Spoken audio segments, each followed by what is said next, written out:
Hello दोस्तों, स्वागत है आप सभी का एक बार फिर से MJPRU डेली न्यूज़ में। पिछले काफ़ी दिनों से लगातार हमारे पास आप लोगों के सवाल आ रहे हैं कि MJPR यूनिवर्सिटी में LLB, LLM और उसके साथ ही एमएड के एंट्रेंस एग्जामिनेशन फॉर्म कब से फिल किए जाएंगे, कैसे उनमें एडमिशन होगा, क्या पूरी प्रोसेस रहने वाली है।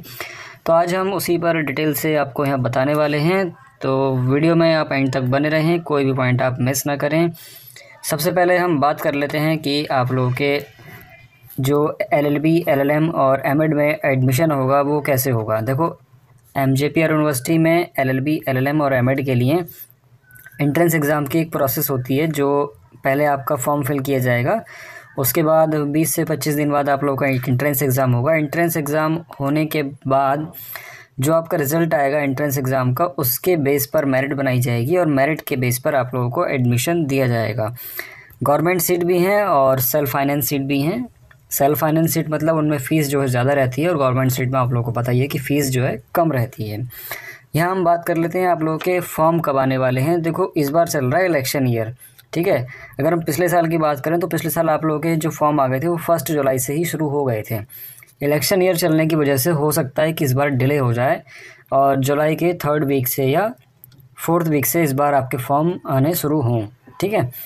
ऐसा कंफर्म नहीं है, इलेक्शन ईयर है तो इससे मतलब एजुकेशन सिस्टम पे तो कोई फ़र्क नहीं पड़ रहा, क्योंकि बहुत से कम टीचर्स ही इस बार इलेक्शन ड्यूटी में गए हुए हैं और यूनिवर्सिटी के टीचर्स तो बहुत कम ही जाते हैं। तो ज़्यादातर जो ये प्रोसेस देखी जाएगी वो यूनिवर्सिटी की तरफ से देखी जाएगी, यूनिवर्सिटी के स्टाफ की तरफ से देखी जाएगी। तो उम्मीद है कि 1 जुलाई से आ जाए आपके हर बार की तरह, या फिर जुलाई के जो 3rd वीक होगा या 4th वीक होगा उससे आप लोगों के जो एंट्रेंस फॉर्म है वो आएंगे, ठीक है। जब एंट्रेंस फॉर्म आएंगे तो उसके बाद आप लोगों के कम से कम मान के चलिए 15 दिन बाद या 20 दिन बाद आप लोगों का एंट्रेंस एग्ज़ाम कंडक्ट करा लिया जाता है। जो 10 अगस्त को पिछली बार हुआ था और 25 जुलाई तक ये फॉर्म फिल किए गए थे, ठीक है। 10 अगस्त में पिछली बार आप लोगों का एंट्रेंस एग्ज़ाम हुआ था, शायद 10 में नहीं हुआ था, उसके बाद हुआ था, क्योंकि ये जो नोटिस है हमारे पास ये फर्स्ट नोटिस है। इसके बाद भी काफ़ी नोटिस आए थे और डेट भी आगे बढ़ी थी। तो कम से कम जब फॉर्म आपके आते हैं, मान लीजिए एंट्रेंस फॉर्म भरने के लिए आपकी जो डेट रख दी इन्होंने 31 जुलाई रख दी, और उसके बाद फिर 10 से 15 दिन आप आगे लगा लीजिए, उसके बाद आपका एंट्रेंस एग्ज़ाम कंडक्ट करा लिया जाएगा। LLB में जो एंट्रेंस एग्ज़ाम में पूछा जाता है वो मेन जो टॉपिक पूछे जाते हैं वो यहाँ पर आप ये देख सकते हैं कि 100 क्वेश्चन आने वाले हैं LLB के, और उसमें जनरल हिंदी रहती है, जनरल इंग्लिश रहती है, general knowledge, current affair, legal awareness. जो जनरल नॉलेज, करंट अफेयर और लीगल अवेयरनेस है, इसमें ना आप सिर्फ जनरल नॉलेज में आपके नहीं की जो बेसिक चीज़ें हैं आप लोगों को वो पता होनी चाहिए, और लीगल अवेयरनेस में ज़्यादातर ये कॉन्स्टिट्यूशन ही पूछ रहे हैं। 60 नंबर का मेरी मान के चलें आप, तो 60 नंबर का पूरा कॉन्स्टिट्यूशन ही पूछा जाता है, ठीक है। तो आप कॉन्स्टिट्यूशन को अच्छे से पढ़ लीजिए, लूसेंट में मिल जाएगा आप लोगों को जो जनरल नॉलेज की बुक है। उसके साथ ही जो किरण की एक बुक आती है उसमें भी मिल जाएगा अच्छा खासा कंटेंट, कॉन्स्टिट्यूशन के लिए आपको मिल जाएगा। जनरल हिंदी और जनरल इंग्लिश में कोई लोड लेने की ज़रूरत नहीं है। जनरल हिंदी में वही आपके मुहावरे और लोकोक्ति और संधि विच्छेद वगैरह आते हैं, और ऐसे ही जनरल इंग्लिश में भी आते हैं, एंटोनिम्स सिनोनिम्स आते हैं। ज़्यादा कुछ लोड रहता नहीं है। 100 नंबर का पेपर आता है, यहाँ पर 40 नंबर तक वाले का भी एडमिशन हो जाता है। हालांकि 40 से नीचे भी हो जाता है, लेकिन 40 से ऊपर ही आप अपना स्कोर रखें, मतलब मान के चलिए कम से कम 60 के आसपास अपना स्कोर रखें, ताकि आपको गवर्नमेंट सीट लेने में कोई प्रॉब्लम ना हो, ठीक है। चाहे आप जनरल हो, OBC हो, SC हो, ST हो। मेरिट का मैंने पूरी डिटेल में एक ऑलरेडी वीडियो अपने चैनल पर बना रखी है, एक प्लेलिस्ट है हमारे चैनल पर, ठीक है। MJPR डेली न्यूज़ जब आप सर्च करेंगे तो चैनल पर जब आप आएंगे तो वहाँ पर आप लोगों को ये प्लेलिस्ट मिल जाएगी, ठीक है। आप ये देख सकते हैं अपने स्क्रीन पर, यहाँ से आप टोटल डिटेल उठा सकते हैं, चाहे आप LLB के एंट्रेंस फॉर्म भरने वाले हों, या फिर आप LLM के एंट्रेंस फॉर्म भरने वाले हों, या एमएड का आप एंट्रेंस फॉर्म भरने वाले हैं। तो ये थी आप लोगों की LLB के बाद। और LLB में 1 आवर 30 मिनट का पेपर होता है, यानी कि 1.5 घंटे का ये पेपर होने वाला है, और 1/4 की नेगेटिव रहती है, यानी कि 4 गलत पर 1 सही कट जाएगा आपका। उसके बाद हम बात करें आप लोगों की, अगर पहले हम सीट की ही बात कर लें। देखो, गवर्नमेंट सीट जो हैं वो 2 ही कॉलेज में हैं, एक KG कॉलेज में और दूसरा आपका बरेली कॉलेज में। 320 और 300 सीटें हैं, कुल मिला के ये 620 सीटें हो जाती हैं। उसमें 20 सीटें जो KG के कॉलेज में हैं वो एक्स्ट्रा हैं, मतलब 640 सीटें मान के चलिए, क्योंकि 20 सीटें यहाँ पर EWS का रिजर्वेशन भी मिल जाता है। बाकी जितने भी आपको ये कॉलेज दिख रहे हैं ये सभी सेल्फ फाइनेंस कॉलेज है, यहाँ की फ़ीस जो है ज़्यादा से ज़्यादा रहती है।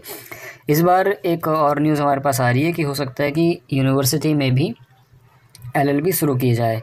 एमजेपीआर यूनिवर्सिटी में एलएलबी है, लेकिन यूनिवर्सिटी के अंदर नहीं है, यूनिवर्सिटी के एफिलिएटेड कॉलेजेस में है। ठीक है, अगर आप एमजेपीआर यूनिवर्सिटी में कैंपस में अगर आप एडमिशन लेना सोच रहे हैं एलएलबी में, तो एलएलबी में कैंपस की सीटें नहीं हैं, लेकिन इस बार उम्मीद है कि सीटें आएँ कैंपस में भी।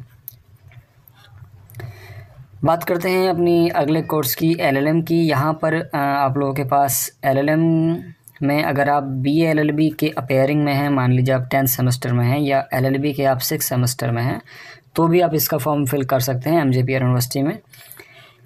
और अगर आपके पास पास की डिग्री है तो कोई दिक्कत ही नहीं है, तब भी आप फिल कर सकते हैं। अच्छा, एक मोटी बात मैं आपको ये बता देता हूँ जो सबसे ज़्यादा ज़रूरी है, वो ये है कि एलएलबी हो, एलएलएम हो या फिर आपका एमएड हो, आप लोगों की जो एंट्रेंस एग्जामिनेशन फॉर्म की फ़ीस है वो 950 रुपये है। ठीक है, सभी के लिए एक जैसी है, कोई कम ज़्यादा नहीं है, कोई रिजर्वेशन नहीं है फ़ीस में। एंट्रेंस एग्ज़ाम तीनों का एक ही दिन होता है, एलएलबी, एलएलएम और एमएड का।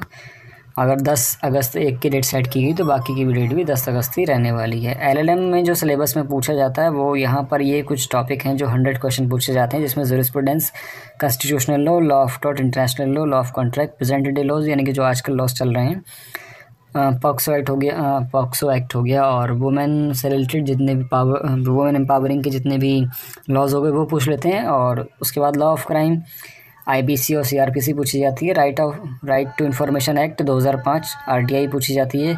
साइबर क्राइम और law relating to women and children, तो ये सब चीज़ें पूछी जाती हैं। कुल मिला के 100 क्वेश्चन पूछे जाते हैं। यहाँ पर भी 1/4 की नेगेटिव मार्किंग है। 1 आवर 30 मिनट का ये पेपर होने वाला है और 4 नंबर का एक क्वेश्चन आता है। एलएम में अगर हम सीट की बात करें तो जो नीचे आपको स्टार वाले 3 कॉलेज दिखाई दे रहे हैं, स्वामी सुखदेवानंद महाविद्यालय, कृष्णा कॉलेज ऑफ लॉ और हाशमी डिग्री कॉलेज लॉ, यहाँ पर 20-20 सीटें हैं, कुल मिला के 60 सीटें हैं। और ये जो 60 सीटें हैं ये सेल्फ फाइनेंस की सीटें हैं। ठीक है, इनमें फ़ीस जो है ज़्यादा रहती है। फ़ीस वगैरह का डिस्कशन मैं पहले भी आप लोगों को बता चुका हूँ कि वीडियो चैनल पर ऑलरेडी ढेर सारी पड़ी हुई हैं, तो आप उनको देखकर इन्फॉर्मेशन ले सकते हैं। Department of law, एमजेपीआरयू, Rohilkhand university campus, LLM की जो सीटें हैं वो कैंपस में हैं और कुल मिला के 99 सीटें हैं। यहाँ पर 90 सीटें दिखाई गई हैं, जो 9 सीटें हैं वो ईडब्ल्यूएस की हैं। 99 में से जो 33 सीट्स हैं वो रेगुलर कोर्स की हैं और उस पर जो फ़ीस रहती है वो कम रहती है। बाकी जो 66 सीटें हैं वो साइबर क्राइम, साइबर लॉ और ह्यूमन राइट की हैं, वो सेल्फ फाइनेंस सीटें हैं, उनमें फ़ीस जो है ज़्यादा रहती है। 33 सीटों में मतलब एक बता दूं तो आइडिया दे दूं तो यहाँ पर आपको 4-5 हज़ार में एडमिशन मिल जाएगा।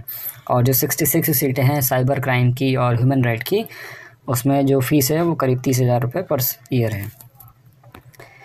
उसके बाद अगली हम बात कर लेते हैं आपके एमएड के एंट्रेंस एग्ज़ामिनेशन की। एमएड में एंट्रेंस एग्ज़ामिनेशन के लिए आपके पास बीएससी बीएड होना चाहिए, बीए बीएड होना चाहिए, या फिर बीएड होना चाहिए, या बीएलएड की डिग्री आपके पास होनी चाहिए, तो आपको एमएड में एंट्रेंस एग्ज़ामिनेशन के लिए एलिजिबिलिटी मिल जाती है। ठीक है, यहाँ पर आप एलिजिबिलिटी में देख सकते हैं कि बीएड हो, बीएड स्पेशल वाला हो, या फिर बीएलएड हो, या एलटी डिग्री करी हुई हो आपने, या बीए बीएड हो, या बीएससी बीएड हो, अपेयरिंग हो, पास हो, कोई फ़र्क नहीं पड़ता है। आप लोग यहाँ पर लास्ट सेमेस्टर लास्ट ईयर में होने चाहिए, तो आप यहाँ पर एडमिशन के लिए एलिजिबल हैं। इसके एंट्रेंस एग्ज़ाम वही सेम पैटर्न है, मतलब एलएलबी एलएलएम के साथ आने वाला है। फ़ीस भी सबको सेम ही है और एग्ज़ामिनेशन सेंटर सबके सेम ही रहते हैं, बरेली, मुरादाबाद, बिजनौर, सभी के लिए सेल्फ सेंटर रहने वाला है, किसी के लिए अलग अलग सेंटर नहीं जाता है। और यहाँ पर अगर सिलेबस की बात करें तो यहाँ पर सिलेबस में सिर्फ इतना लिखा हुआ है इन्होंने कि MEd 2 year entrance test paper will include the question based on current affair, यानी करंट अफेयर आने वाली है, general knowledge, logical reasoning, teaching aptitude जो बीएड में पूछा जाता हुआ, educational technology, philosophical, physiological, sociological foundation of education, emerging problem of Indian education system. तो ये आप लोग अपना देख लेना कि आप लोगों को कहाँ मिलने वाला है सिलेबस, यही पूछा जाने वाला है। 100 नंबर का यहाँ पर भी क्वेश्चन पेपर आता है, एक क्वेश्चन 4 नंबर का होता है और नेगेटिव मार्किंग 1/4 की है, यानी कि 4 गलत पर एक सही कट जाएगा। एंट्रेंस एग्ज़ाम सेम डे में होगा जिस दिन आपका एलएलबी एलएलएम और उसी दिन आपका एमएड का एंट्रेंस कराया जाएगा। तो ये थी कुछ आप लोगों की एमएड एंट्रेंस एग्ज़ामिनेशन से रिलेटेड इन्फॉर्मेशन। यहाँ पर हम बात करते हैं अगर सीट की, तो गवर्नमेंट सीट जो है वो हिंदू कॉलेज में है 50 सीटें हैं।